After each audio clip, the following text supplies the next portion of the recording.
Fevral ayın 18-də Münhen şəhərində Paşinyan və İlham Əliyev Cənubi Qafqazda təhlükəsizlik panelində iştirak etdilər. Və bu konferansda hər iki ölkənin rəhbərinin ikinci iştirakıdır. Bundan öncə İkinci Qarabağ Savaşından əvvəl Nikol Paşinyan və İlham Əliyev bu konferansda iştirak eləmişdi və indi 3 ildən sonra təxminən hər iki ölkənin lideri Münhen görüşündə iştirak etdilər. Onu da qeyd edim ki, İlham Əliyev ilə Paşinyanın axırıncı görüşü oktyabr ayının 31-də Soçidə keçirilmişdir. Ondan sonra dekabrda bir görüş planlaşdırılırdı Brüsselin vasitəçiliyi ilə, amma bu görüş baş tutmadı. Xatırlayırsınızsa, Nikol Paşinyan o zaman Fransanın prezidenti Macronun iştirakını şərt kimi irəli sürmüşdü və Azərbaycan tərəfi bu şərti qəbul etməmişdi və görüş baş tutmamışdı. Münhen Təhlükəsizlik Konferansında Cənubi Qafqazda təhlükəsizlik mövzusundakı platformada həm Azərbaycan, həm Ermənistan və Gürcüstan baş naziri üçünün bir yerdə iştirakı oldu.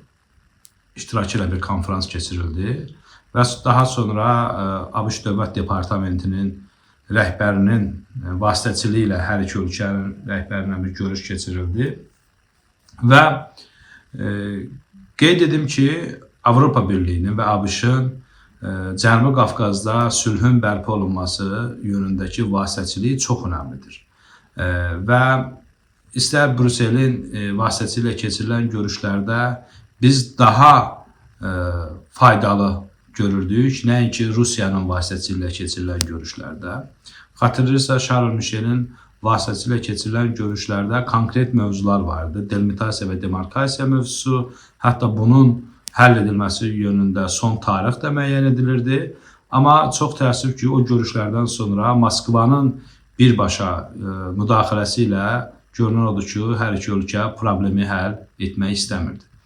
İkinci Qarabağ Savaşından sonra hər iki ölkə, Ermənistan və Azərbaycan bir masa ətrafında oturub problemi həll etmək əvəzinə problem daha da qəlizləşdiyini görürük və son artıq 3 aya yaxındır ki, durum daha da kritikləşib. Bunu 2022-ci ilin sentyabr ayında biz daha pik nöqtəsini gördük və İkinci Qarabağ Savaşından sonra iri çaplı silahların iştirak elədiyi qarşıdurma idi 2022-ci il sentyabr müharibəsi və o zaman da xatırlayırsınızsa Azərbaycan tərəfi ittiham edirdi ki, Ermənistan bizim dövlət sərhədini pozur, Ermənistan isə iddia edirdi ki, Azərbaycan Ermənistanın beynəlxalq hüquqda tanınan ərazilərini müdaxilə edir və hətta artıq münaqişə Qarabağdan çıxır, Ermənistanın daxilinə sirayət eləməyə başlayır və ondan sonra Avropa Birliyinin müşahidə missiyası məsələsi gündəmə gəldi və İlham Əliyevin 2023-cü ilin yanvar ayında yerli televiziyalar müsahibəsində bizə məlum oldu ki, hətta o müşahidə missiyasının biz tərəfdən də olması məsələsi gündəmdə var imiş, amma Azərbaycan tərəfi qəbul etməyib, amma Ermənistan tərəfindən müşahidənin aparılmasına da etiraz etməmişik.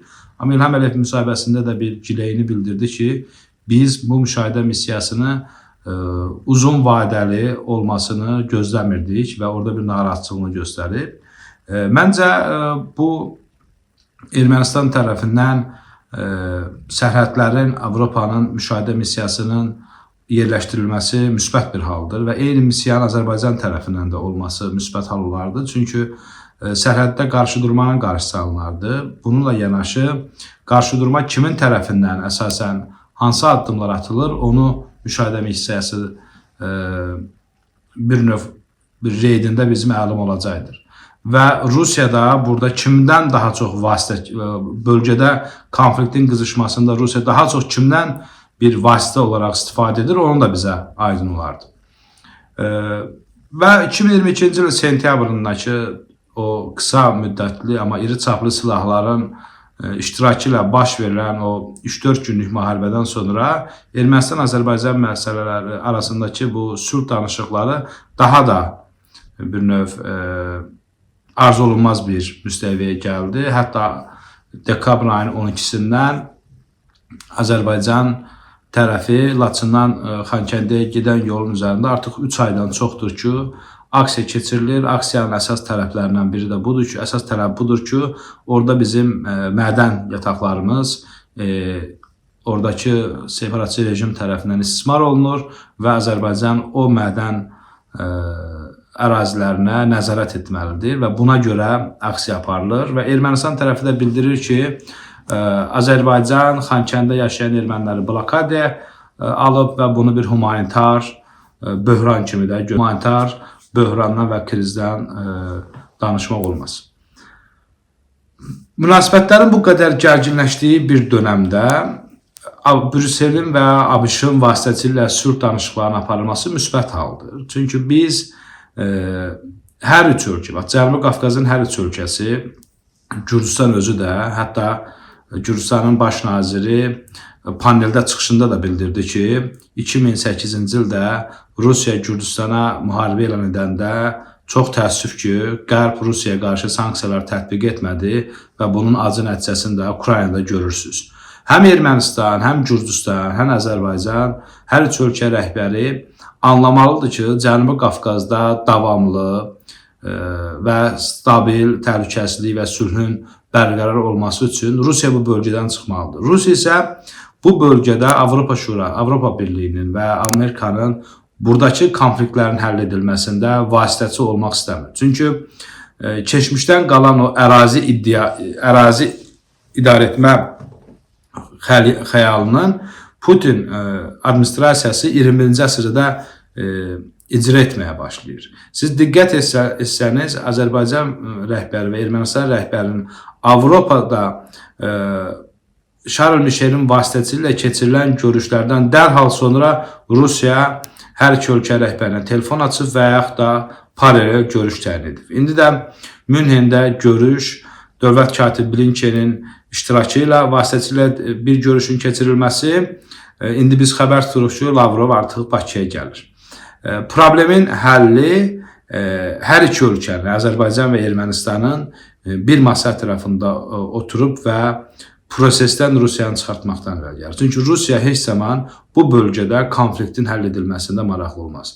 Diqqətli izləyicilər xatırlayar ki, 2-ci Qarabağ savaşında Azərbaycan Dağlıq Qarabağ tərəfi rayonları işğaldan azad etdi.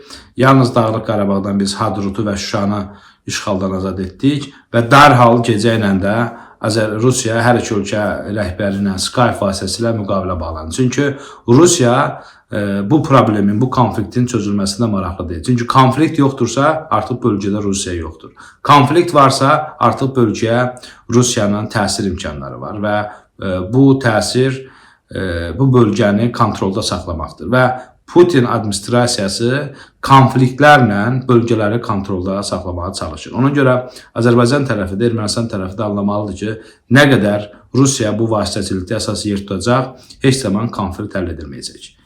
Paşinyanın Münhen konferansında, paneldə çıxışında xüsusi bir vurğu var idi və bu vurğu demək olar ki, son illər Ermənistanın və Paşinyanın Azərbaycana qarşı istifadə etdiyi əsas silahdır. Və o bildirir ki, Ermənistanda demokratiya var, Ermənistanda azad seçki var, Ermənistanda insan haqları var və bununla ilham vurur ki, Azərbaycanda sadaladığım bu üç əsas prinsiplər Azərbaycanda boğulur və Azərbaycan bir avtoritar sistemdir. Dağlıq Qarabağ bizim tarixi torpağımızdır və Dağlıq Qarabağ Azərbaycanın tarixi torpağıdır və Qarabağ Azərbaycanın ərazi bütövlüyü çərçivəsində həll edilməlidir. Buna heç kimin şübhəsi yoxdur. Amma hakimiyyətin yanlış siyasəti və avtoritar idarə etməsi bizi haqlı olduğumuz durumda haqsız vəziyyətə gətirib çıxardır. Ölkədə insan haqları pozulacaqsa, ölkədə azad seçki yoxdursa, ölkədə demokratiya yoxdursa, biz beynəlxalq təşkilatların hesabatlarında ən axırıncı yerlərdə isə bu sahələr üzrə, təbii ki, Ermənistan da bu demokratiya, insan haqları, azad seçki məsələsində bizə qarşı əsas istifadə elədiyi silah olacaq. Çünki bugün Dağlıq Qarabağda yaşayan bizim erməni əsilli vətəndaşlarımızın sabah təhlükəsizliyinə, onların hüquqlarına verəcəyimiz qarant həm də Azərbaycanın dünyada bir dövlət olaraq imicindən çox asılıdır. Əgər sən Bakıda və digər şəhərlərdə öz vətəndaşını əzirsənsə, demokratiyanı boğursansa və insan haqları beynəlxalq təşkilatların hesabatlarında ən axırıncı yerlərdədirsə, digər ölkələrlə müqayisədə, təbii ki, bizim orada yaşayan erməni əsilli vətəndaşlara verdiyimiz mesajın heç bir təsiri və inandırıcılıq qabiliyyəti olmayacaq və bu da Qarabağ məsələsinin sülhlə həll edilməsi və diplomatik masada Azərbaycanın əlinin daha da gücləndirilməsinin qarşısını alacaq. Nə qədər ki, Azərbaycanda demokratiya pozulur və fundamental dəyərlər ölkədə boğulur, Ermənistan çox təəssüf ki, bu silahdan hər zaman bizə qarşı istifadə edəcək.